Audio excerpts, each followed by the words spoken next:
Hello and welcome to our channel Solo Tales. और दोस्तों, आज की हमारी मूवी है my boss is a serial killer. तो चलिए शुरू करते हैं मूवी की बेसिक प्लॉट लाइन। मूवी की शुरुआत एक कंपनी की मीटिंग दिखाते हुए होती है। इधर पैन, जो कि कंपनी का मैनेजर था, उसका कहना था कि हमें कंपनी को एक्सपेंड करने के लिए आज की जनरेशन यानी जेन जी को टारगेट करना चाहिए, तभी हमारी कंपनी आगे बढ़ेगी और हम पिछले साल के लॉसेस से उभर पाएंगे। लेकिन मीटिंग में पुराने स्टाफ पैन की बातों से एग्री नहीं होते। इन्हें डर होता है कि कहीं नए लोगों को आकर्षित करने के चक्कर में ये लोग अपने पुराने कस्टमर्स को ना खो दे। यहाँ दोनों तरफ की बातें सुनकर कंपनी का बॉस चैन ये फैसला करता है कि मैनेजर पैन की बात सही है और हमें न्यू जनरेशन के हिसाब से अपनी कंपनी में बदलाव जरूर लाना चाहिए। बॉस के इस फैसले से पैन बहुत खुश होता है, लेकिन पैन की एक कंडीशन थी कि वो इस काम के लिए एक नई टीम बनाना चाहता था, क्योंकि उसकी इस वाली टीम में ऑलमोस्ट सभी की उम्र 40 से ज्यादा थी। तो चैन कहता है, ठीक है, तुम खुद से एक नई टीम बनाकर उनके साथ काम करो। आगे इसके बाद पैन अपनी टीम के लिए 3 न्यू फीमेल एम्प्लॉय को हायर करता है। इन तीनों का नाम मीसा, रैन और सैरा था। वहीं इनके साथ एक मेल एम्प्लॉय भी काम करेगा और उस एम्प्लॉय का नाम हारू है। आगे मीटिंग शुरू होती है और ये चारों कंपनी में क्या बदलाव होने चाहिए इस बारे में डिस्कस करने लगते हैं, लेकिन एंड में कोई फैसला नहीं निकलता और इसलिए पैन कल भी एक मीटिंग रखता है। आगे ऑफिस से जाते वक्त हारू एकदम से मीसा के पीछे आकर उससे कहता है, मेरा छोटा सा पेन ड्राइव कहीं गुम हो गया है। वो पेन ड्राइव डॉगी शेप का था। मीसा कहती है, सॉरी, ऐसा पेन ड्राइव मैंने नहीं देखा। इसे सुन हारू वहाँ से जाने लगता है। तभी मीसा को अपने डेस्क के नीचे वैसे ही डॉगी वाली पेन ड्राइव नीचे फेंकी हुई मिलती है और इस पेन ड्राइव को मीसा हारू को वापस कर देती है। हारू उसे लेकर चला जाता है, लेकिन बाद में ऑफिस से निकलते वक्त मीसा को उसकी कलीग रैन अपने पास बुलाती है और यहाँ पता चलता है कि रैन और हारू का पेन ड्राइव एक जैसा था और दोनों का पेन ड्राइव गलती से बदल गया है। रैन इधर मीसा को दिखाती है कि उसे हारू के पेन ड्राइव में एक अजीब प्रेजेंटेशन मिली है। जब मीसा इस प्रेजेंटेशन को देखती है तो इसमें लिखा आता है, वो खतरनाक सीरियल किलर मिल गया जिसकी तलाश पुलिस पिछले 6 सालों से कर रही थी और वो सीरियल किलर है डबल क्वाल कंपनी के बॉस मिस्टर चैन। इसे देख मीसा रैन से कहती है, तो तुम इस 2 रुपए के नकली प्रेजेंटेशन को लेकर इतनी स्ट्रेस थी?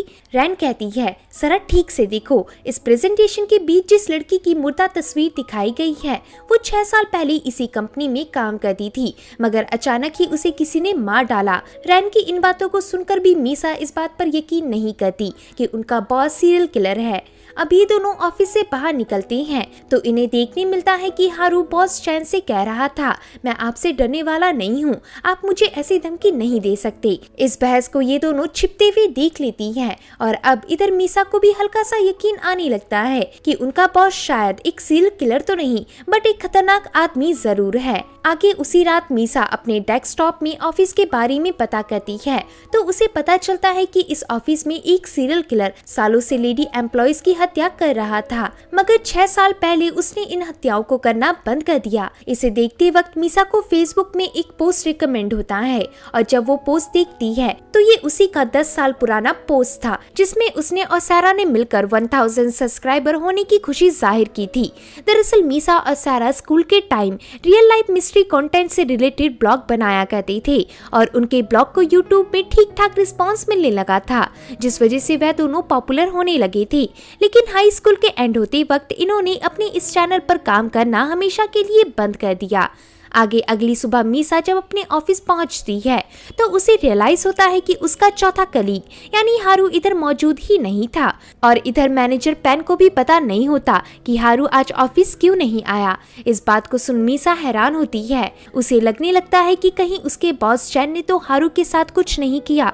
तभी इधर मीसा की दोस्त सैरा ये नोटिस कर लेती है कि मीसा सुबह से काफी तनाव में थी। तो आगे मीसा और रैन मिलकर सैरा को भी वही वीडियो फुटेज दिखाती हैं जो इन्होंने देखा था। इसे देख सैरा इन दोनों की तरफ घूरती है और कहती है, तुम दोनों इस फेक वीडियो पर वाकई यकीन करते हो? मीसा कहती है, यकीन तो नहीं लेकिन शक जरूर है, क्योंकि आखिरी बार मैंने बॉस को हारू से बहस करते देखा था और देखो आज सुबह से हारू ऑफिस नहीं आया।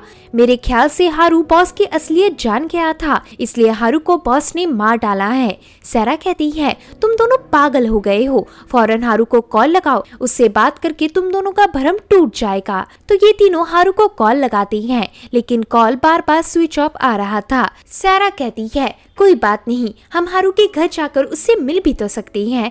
तो आगे ये तीनों हारू के घर पहुंचती हैं, लेकिन इन्हें देखने मिलता है कि हारू अपने घर में नहीं था, जबकि हारू का कमरा बुरी तरह से बिखरा पड़ा था। इसे देख सारा निष्कर्ष निकालती है, मेरे ख्याल से हारू को किसी ने किडनैप किया है, और जिस तरीके से ये रूम बुरी तरह से फैला हुआ है, उसे देखकर लगता है कि किसी ने इधर आकर कोई चीज ढूंढने की कोशिश की थी। मीसा फौरन समझ जाती है कि किलर जरूर हारू के पेन ड्राइव को ढूंढ रहा होगा, जो इस वक्त मीसा के पास है। आगे हारू के घर से निकलते वक्त ये तीनों डिस्कस करते हैं कि इन्हें हारू के मिसिंग केस के बारे में पुलिस को खबर करनी चाहिए, लेकिन प्रॉब्लम ये थी कि पुलिस बगैर कोई सबूत के इनकी बात नहीं समझेगी। इसलिए इन्हें पहले किसी प्राइवेट डिटेक्टिव को हायर करके अपने बॉस के खिलाफ कुछ सबूत ढूंढवाने होंगे। आगे ये तीनों ओंग नाम के एक प्राइवेट डिटेक्टिव को कंसल्ट करती हैं, और इन्हें इधर पता चलता है कि कोइंसिडेंटली डिटेक्टिव ओंग बहुत पहले ही कई सालों से उनके ऑफिस के गर्ल हंटर केस को खंगाल रहा था। ओंग इन तीनों की बात सुनकर इन्हें बताता है, मुझे इस बारे में अभी भी सिर्फ डाउट है कि तुम्हारा बॉस एक सीरियल किलर है, क्योंकि उसकी सोशल मीडिया से पता चल रहा है कि उसके अंदर सीरियल किलर जैसे कोई ट्रेट्स नहीं। फिर भी जो इन लड़कियों का सीरियल किलर है, उसने इस तरीके से सभी विक्टिम्स के मर्डर किए हैं, जिससे ये सारे मर्डर सुसाइड या फिर एक्सीडेंट लगे। इसलिए इन सीरियल किलर में पुलिस को एक भी सस्पेक्ट नहीं मिला, लेकिन हम इस किलर को ढूंढ कर रहेंगे, और इसके लिए तुम तीनों को वो करना होगा जो मैं कहूँ। तो सबसे पहले तुम तीनों अलग अलग तरीके से अपने बॉस के बैकग्राउंड के बारे में पता करो, आगे की बात मैं तुम्हें बाद में बताऊंगा। तो अगली सुबह ये तीनों बॉस के ऑफिस में जाकर या फिर ऑफिस के निजी स्टाफ से बात करके ये पता लगाते हैं कि उनके बॉस चैन का बचपन बहुत ट्रॉमेटिक था। तभी उनके पेरेंट्स एक दूसरे से तलाक लेकर हमेशा के लिए अलग हो गए थे। इन तीनों को अपने बॉस की ये कहानी एक पुराने सीरियल किलर एडमंड कैम्पर जैसी लगती है, क्योंकि कैम्पर का भी बचपन ऐसा ही था, और फिर बड़े होकर कैम्पर ने लड़कियों की सीरियल किलिंग करनी शुरू कर दी थी। आगे एक दिन एक रिपोर्टर उनके बॉस का इंटरव्यू लेने आती है और उनसे उनकी हॉबी के बारे में पूछती है। तो बॉस बताता है, मुझे खास तरह की लड़कियों की तस्वीर लेना काफी पसंद है। इस बात को इधर सारा भी सुन लेती है। उसी दिन मीसा और ऑफिस के बाकी स्टाफ ऑफिस के एल्बम को देखकर हंस रहे थे। तभी वहाँ मीसा जानबूझकर एक पुरानी एम्प्लॉय की फोटो के बारे में पूछती है, जो अब इस दुनिया में नहीं थी। तो इसे सुन सभी एक पल के लिए खामोश हो जाते हैं, और एक पुरानी ऑफिस कलीग बताती है, इस लड़की के बारे में हम बस इतना जानती हैं कि ये गुजर चुकी है। ऐसा बताने के बाद सभी एम्प्लॉय वापस अपने अपने काम में लग जाती हैं। वहीं ये सब देख मीसा को अजीब लगता है। मीसा कंपनी के जैनिटर से उस लड़की के बारे में पता करने की कोशिश करती है। तो जैनिटर बताती है उस लड़की का नाम एना था, और एना को लेकर सभी स्टाफ्स के बीच ऐसी अफवाह थी कि कंपनी के बॉस मिस्टर चैन का एना के साथ कोई सीक्रेट अफेयर चल रहा है, और ऐसा कई दफा देखने को भी मिलता था। लेकिन अचानक एक दिन एना की लाश ऑफिस के बाहर मिली, और तब से ऑफिस में हर किसी ने एना के बारे में बात करना बंद कर दिया। जैनिटर की इस बात को सुन मीसा को अपने बॉस पर और ज्यादा शक होने लगता है। आगे डिटेक्टिव ओंग इन दोनों को वीडियो कॉल करके कहता है, मुझे पता चल गया कि सीरियल किलर ने पिछले 6 सालों के लिए सीरियल किलिंग क्यों रोक दी थी। शायद इसके पीछे किलर का साइकोलॉजिकल रीजन था। देखो, हो सकता है कि किलर ने आखिरी बार जिस औरत को मारा था, किलर को उस औरत के साथ इमोशनल अटैचमेंट थी, और इसलिए किलर तब से उसी औरत को मारने के गम से ओवरकम कर रहा है। इसी के पैरेलल में सारा थोड़ी हिम्मत जुटाकर अपने बॉस से पूछने की कोशिश करती है कि उस दिन पार्किंग लॉट में वह हारू से किस बात पर झगड़ रहे थे। तो बॉस कहती है, हारू हमेशा पार्किंग लॉट में स्मोकिंग किया करता था। मैंने इसी चीज के लिए हारू को कई बार पहले भी टोका हुआ था, लेकिन हारू हमेशा वही सेम गलती करता। इसलिए गुस्से के कारण हारू उस दिन के बाद से ऑफिस छोड़कर चला गया। तो इसे सुन सारा को ऐसा लगता है कि उनका बॉस कोई सीरियल किलर नहीं है, बल्कि ये सब उनका मिसकंसेप्शन था। आगे यही बात सारा मीसा को बताती है और कहती है, हम तीनों बेफालतू में अपने बॉस पर शक कर रहे हैं। मीसा कहती है, बॉस ने तुमसे झूठ कहा है। अगर उनकी बातों में सच्चाई होती तो हारू जॉब छोड़ने के बाद यूं इस तरह गायब नहीं हो जाता, और हारू का फोन भी तब से स्विच ऑफ पड़ा हुआ है। सारा कहती है तो तुम अपनी तहकीकात जारी रखो, मैं तुम्हारे साथ नहीं हूँ। इसके बाद मीसा और रैन इस तहकीकात में अकेले पड़ जाती हैं और डिटेक्टिव ओंग भी इस चीज को नोटिस कर लेता है। तभी सारा अचानक दरवाजा खोलकर अंदर आती है। ओंग कहता है तुम इधर क्यों आई हो? तो सारा बगैर कुछ बोले दिखाती है कि वो इधर अपने साथ हारू को पकड़कर लाई थी। इसे देख के तीनों हैरान होते हैं। सारा फ्लैशबैक के थ्रू बताती है कल रात मैंने हारू के बारे में जानने के लिए उसका फेसबुक अकाउंट चेक किया तो इसमें हारू एक्टिव था और उसने किसी कॉन्सर्ट की फोटो डाल रखी थी जो अगले दिन होने वाली थी। तो मैं अगले दिन उस कॉन्सर्ट के पास गई और यहाँ मुझे हारू मिल गया। हारू इधर सारा को देखकर यहाँ से भागने की कोशिश करता है लेकिन हारू का पाँव पोल से टकरा जाता है और वो वहीं नीचे गिर जाता है। प्रेजेंट में सारा मीसा को बताती है कि असल में उनके साथ हारू का एक इंट्रूडर था और वो इंट्रूडर तब से उनके बीच रहकर उन्हें अपने इशारों पर नचा रहा था। इसे सुन मीसा थोड़ा सा दिमाग लगाती है और उसे समझ आने लगता है कि वो इंट्रूडर और कोई नहीं बल्कि रैन थी। रैन ही शुरू से मीसा के दिमाग में ये भरती जा रही थी कि उनका बॉस एक सीरियल किलर है। अब मीसा और सारा रैन को एक जगह बिठाकर उससे पूछते हैं कि रैन ने ऐसा क्यों किया। तो रैन बताती है मैं 10 साल पहले तुम्हारी YouTube चैनल की बहुत बड़ी फैन थी, लेकिन जब मुझे पता चला कि तुम दोनों ने तुम्हारे चैनल को हमेशा के लिए बंद करने का फैसला लिया है तो इसे सुन मुझे बहुत बुरा लगा। इसे सुन रैन को याद आता है कि उनके YouTube चैनल में एक आईडी थी जिससे इनके हर वीडियो में कमेंट आती थी और वो आईडी और किसी की नहीं बल्कि खुद रैन की थी। रैन आगे बताती है कि एक दिन मैं ऑफिस से निकल रही थी तभी मैंने हारू को अकेले में कुछ करते देखा और जब मैं हारू के पास पहुंची तो मैंने देखा कि हारू अपने बॉस को बदनाम करने के लिए उन पर 6 साल पुराने ऑफिस किलर होने का प्रेजेंटेशन बना रहा था। दरअसल हारू ऐसा इसलिए कर रहा था क्योंकि उसे बॉस अक्सर स्मोकिंग के लिए टोका करते थे और ऐसा करके वो जॉब से रिजाइन लेकर बॉस को मजा चखाना चाहता था। हारू की इस प्रेजेंटेशन को देखकर मेरे दिमाग में ख्याल आता है कि क्यों ना मैं हारू की इस आइडिया का इस्तेमाल करके अपने दोनों आइडल्स यानी मीसा और रैन का यूट्यूब चैनल वापस रिकवर करने के लिए उनकी मदद करूं और इसीलिए हारू और मैं एक दूसरे के साथ मिल गए। प्रेजेंट में रैन कहती है हालांकि ये सब झूठ था मगर ये सच है कि 6 साल पहले हमारे ऑफिस में एक सीरियल किलर हुआ करता था और उसने कई सारे एम्प्लॉयज की हत्या की थी। हम तीनों को मिलजुल कर उस सीरियल किलर को ढूंढना चाहिए, लेकिन मीसा और रैन ऐसा करने से साफ मना कर देती हैं क्योंकि उन्हें रैन की बातों का बिल्कुल विश्वास नहीं था। अगले दिन से मीसा रैन को ऑफिस में इग्नोर करने लग जाती है। तभी एक दिन मैनेजर इन तीनों को ऑफिस में एक साथ बुलाता है और कहता है पूरा 1 हफ्ता बीतने को है लेकिन हमने कंपनी के लिए कोई काम शुरू ही नहीं किया, आखिर तुम तीनों का ध्यान किधर है? तो मैनेजर के तानों को सुनकर सारा मैनेजर को सीरियल किलर वाली बात बता देती है। इसे सुन मैनेजर हंसने लगता है और कहता है ये सब सिर्फ काम से बचने का बहाना है, कुछ भी करो लेकिन हॉलिडे से पहले मेरा काम खत्म हो जाना चाहिए। आगे उसी रात रैन को डिटेक्टिव ओंग का कॉल आता है और रैन बताती है मेरी मीसा और सारा से लड़ाई हो गई है, वह दोनों अब मुझसे बात भी नहीं कर रही, मुझे उनके साथ ऐसा नहीं करना चाहिए था। ओंग कहता है उस बारे में बात करने के लिए मेरे पास ज्यादा समय नहीं है, जरा अपना व्हाट्सएप चेक करो। तो रैन व्हाट्सएप देखती है, इसमें ओंग ने रैन को एना की तस्वीर भेजी थी। ये एना की आखिरी तस्वीर थी क्योंकि इसके बाद एना की डेड बॉडी पुलिस को क्राइम सीन से बरामद हुई थी। रैंक डिटेक्टिव ओंग के कहने पर एना के पेंडेंट की तरफ देखती है तो उसे पता चलता है कि जिस तरह का पेंडेंट एना ने मरने से पहले पहना था वही सेम पेंडेंट उसके बॉस के ऑफिस में रखा हुआ था।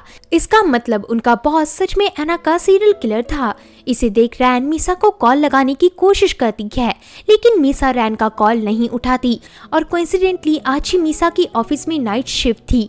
यहाँ मीसा के एंटर करते ही उनका बॉस मीसा के पास आता है। तभी मीसा महसूस करती है कि बॉस के टी शर्ट में खून लगा हुआ था। इसे देख मीसा घबराकर वहां से भागने लगती है और बॉस चैन उसका पीछा करता है। तभी वहां पुलिस के कुछ लोग आकर चैन को अरेस्ट करके अपने साथ ले जाते हैं। अगली सुबह न्यूज में दिखाया जाता है कि चैन को इसलिए अरेस्ट किया गया था क्योंकि कल रात को ही डिटेक्टिव ओंग की किसी ने हत्या कर दी थी और ओंग के खून के निशान चैन के कपड़ों से मिले थे। इस न्यूज को सुन सारा को डिटेक्टिव ओंग के लिए काफी बुरा लगता है मगर वहीं मीसा को कहीं न कहीं इस बात पर यकीन नहीं आ रहा था कि चैन ओंग का मर्डर कर सकती हैं। इसलिए मीसा चैन को जेल से जमानत मिलती ही उनसे मिलने पहुंचती है और उनसे अपनी पूरी सच्चाई बताने कहती है। तब चैन मीसा को अपनी पुरानी एम्प्लॉय एना के बारे में रिवील करती है। असल में चैन का उसके एम्प्लॉय एना के साथ अफेयर था, लेकिन कुछ रीजंस की वजह से चैन एना के साथ कमिटमेंट नहीं कर सकता था, इसलिए चैन को एना के साथ रिलेशन तोड़ना पड़ा। लेकिन इसके अगली सुबह ही चैन को ऑफिस के बाहर एना की डेड बॉडी मिली। एना का किसी ने खून कर दिया था।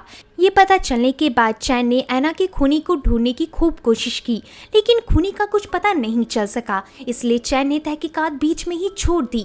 लेकिन जब चैन को फेसबुक से पता चला कि कोई डिटेक्टिव ओंग नाम का जासूस अब उस खूनी की तलाश कर रहा है, तो इसे देख चैन डिटेक्टिव ओंग के ऑफिस में पहुंचे। लेकिन इधर उन्हें ओंग की डेड बॉडी मिली, यानी सेम किलर ने ओंग का भी खून कर दिया था। यहाँ ओंग के हाथों गलती से मिस्टर चैन के कपड़ों पर उनका खून लग गया। ऐसा बताने के बाद चैन ये भी बताती है कि जो पेंडेंट उन्होंने एना को दिया था, वैसे सिर्फ 2 ही पेंडेंट थे और उसमें से दूसरा पेंडेंट उनके ऑफिस में रखा हुआ है। इसे सुन मीसा का दिमाग घूमता है और उसे समझ आ जाता है कि ऑफिस वाला पेंडेंट एना का नहीं था, बल्कि उसे असली सीरियल किलर ले गया होगा ताकि उसे निशाने के तौर पर बार बार देख सके। दूसरी तरफ सैरा ऑफिस से निकलते वक्त नोटिस करती है कि उनके मैनेजर पेन के ऑफिस के एक शो पीस में एक ऐसा पेंडेंट था जो एना के पेंडेंट की फोटो में साफ देखा जा सकता था, यानी उनका बॉस नहीं बल्कि मैनेजर एना का खूनी है। तभी पीछे से मैनेजर वहां आ जाता है और मैनेजर पैन को ये समझते देरी नहीं लगती कि सैरा उसकी सच्चाई जान चुकी है, इसलिए पैन सैरा को मारकर बेहोश कर डालता है। ऐसा करने के बाद पैन मीसा की दूसरी दोस्त रैन को टारगेट बनाने के लिए उसके पास जाकर उसे लिफ्ट देने के बहाने अपनी गाड़ी में बिठाता है और फिर इन दोनों को होस्टेज बनाकर ऑफिस में बंद कर देता है, जिससे जब मीसा रैन को कॉल करती है तो उसका फोन मैनेजर पैन उठाता है और मीसा से कहता है, तुम फौरन इधर आ जाओ वरना मैं तुम्हारी दोनों फ्रेंड को जान से मार डालूंगा, और हाँ ध्यान रहे सिर्फ तुम अकेले आना। तो आगे मीसा पैन की बात मानकर अकेले ऑफिस के अंदर आती है और यहाँ पैन आराम से बैठा होता है। मीसा उससे पूछती है, तुमने सीरियल किलिंग का रास्ता क्यों चुना? तो पैन बताता है, मेरी मदर भी तुम लोगों की तरह एक ऑफिस वर्कर थी जिन्होंने मुझे पालने के लिए रात रात भर शिफ्ट किया, लेकिन अंत में इकोनॉमिक क्राइसिस की वजह से हजारों लोगों ने जॉब गंवा दी। उन्हीं में से एक मेरी मदर भी थी। एक वक्त के बाद उन पर इतना ज्यादा कर्जा हो गया कि उन्होंने जिंदगी से हार मारकर ब्रिज से कूदकर अपनी जिंदगी हमेशा के लिए खत्म कर दी। उन्हें उस वक्त सुसाइड करते हुए मैंने देख लिया था और तब से मैंने फैसला किया कि मैं उन जवान औरतों को मारकर उन्हें रोज रोज के प्रेशर भरे काम से मुक्ति दूंगा। यहाँ पैन हर औरत को मारकर उनके कॉस्ट्यूम या गारमेंट्स का कोई ना कोई निशान अपने ऑफिस के शो पीस में सजाकर रख देता था ताकि उन्हें अपने अचीवमेंट्स की तरह देख सके। लेकिन पिछले 6 सालों में उसे ऑफिस की किसी यंग लड़की के साथ काम करने का मौका नहीं मिला, इसलिए मीटिंग के दौरान पैन ने सभी से रिक्वेस्ट की कि उन्हें यंग लोगों को इकट्ठा करके एक स्पेशल टीम बनानी चाहिए। इस टीम के लिए पैन ने जानबूझकर 3 औरतों को चुना ताकि उन्हें मार सके, लेकिन इससे पहले ही पैन की असलियत सामने आ गई। इतना सब बताने के बाद पैन मीसा को मारने आगे बढ़ता है, लेकिन इतने में ही मीसा का बॉस पीछे से आकर पैन को रोक लेता है। इसी दौरान मीसा की दोनों दोस्त किसी तरह रस्सी से खुद को निकालकर पैन को रोकने की कोशिश करती है, जिसके अंत में ये चारों पैन को मारकर बेहोश करके पैन को पकड़ लेती हैं और अब मूवी 1 महीने आगे शिफ्ट होती है। इधर हम देखते हैं कि मीसा और सैरा ने अपना YouTube चैनल फिर से स्टार्ट कर दिया था और इस बार इनकी नई साथी रैन भी इनके साथ थी, लेकिन 10 साल बीत जाने की वजह से इनके चैनल के व्यूज काफी कम होते हैं। आगे बॉस चैन इन तीनों को अपने ऑफिस में बुलाता है और कहता है, भले ही पैन एक सीरियल किलर माइंडसेट वाला आदमी था, लेकिन उसकी एक बात सही थी कि हमें नए लोगों को आकर्षित करने के लिए नए एम्प्लॉयज की जरूरत है, इसलिए हम इस कैंपेन को आगे कंटिन्यू रखेंगे, लेकिन अब तुम्हारा मैनेजर एक दूसरा शख्स होगा। ऐसा कहकर चैन इन तीनों को पीछे मुड़ने कहता है, जिसे सुन ये तीनों जैसे ही पीछे मुड़ती हैं तो देखती हैं कि इनका अगला मैनेजर दिखने में ही किसी साइको फिल्म का विलन लगता था। इतना दिखाते ही ये मूवी यहीं एंड होती है। तो होप है कि दोस्तों आपको ये कहानी पसंद आई होगी। अगर वीडियो पसंद आता है तो वीडियो को लाइक और चैनल को सब्सक्राइब करें। मिलते हैं ऐसे ही एक और मज़ेदार वीडियो के साथ। तब तक के लिए आप अपना ध्यान रखें। धन्यवाद।